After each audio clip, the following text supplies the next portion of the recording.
Thinking of travelling to Southeast Asia? Here are my top 5 items to take with you on your journey.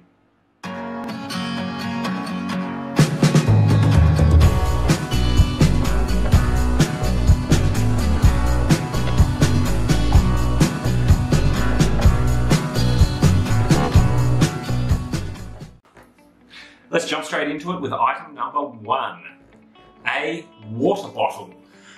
Seems pretty obvious. When you travel, you carry a water bottle. It's extra important in Southeast Asian countries because the drinking water generally is not drinkable, not even for brushing your teeth.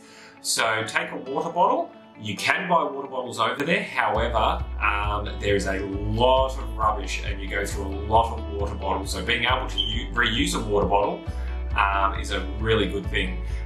If you want to invest in something a little more, you can get a soya water filter. There's other brands as well, but you can filter the water from the tap and make it drinkable and not get sick from it. So that's another option if you want to invest a little bit more. Item number 2 is a battery bank. So many people travel with battery banks anyway. I find it's very useful in Southeast Asia because power may not be available all the time in places like, McDonald's and cafes and things like that. You may be eating at street stalls a lot. You obviously can't charge at a street stall. Taking a battery bank. The other reason for taking a battery bank is many of the power sources, even in countries like Malaysia, these power points are really dodgy. I really don't trust plugging an expensive phone into these power points.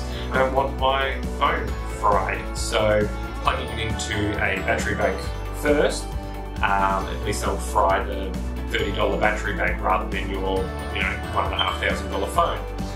Item number 3, sunscreen.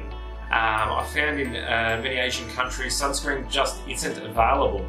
You can probably tell from my complexion and balding head that I need a lot of sunscreen. It can be very hard to find, and when you do find it, it is very expensive. It's easier just to take some sunscreen over with you. This brings me on to number 4. Number 4 is insect repellent.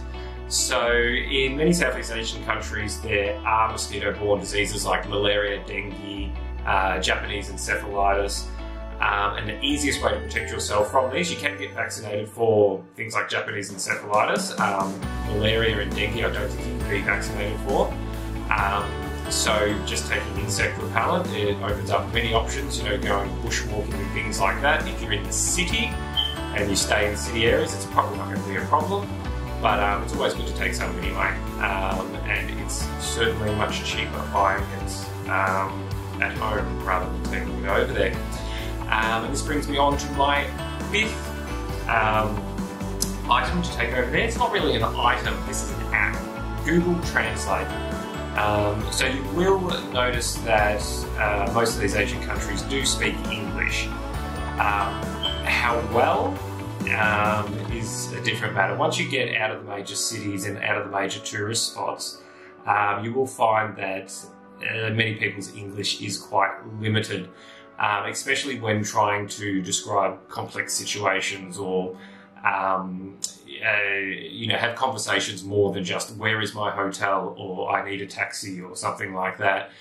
So having Google Translate can help out a lot. You can actually download certain languages onto your phone, so even if you don't have phone reception, you can still communicate with people. That would be my final one. Now, there's probably many more things that you could take over there with you, but these are my top 5 that I found most useful. I hope that they are useful to you as well. I'll be making a few more of these videos on different subjects, things like camping, stealth camping, travel in general, finding cheap flights, things like that. So hopefully I'll have a few more videos up soon. Don't forget to like and subscribe, and hope to see you soon. Bye.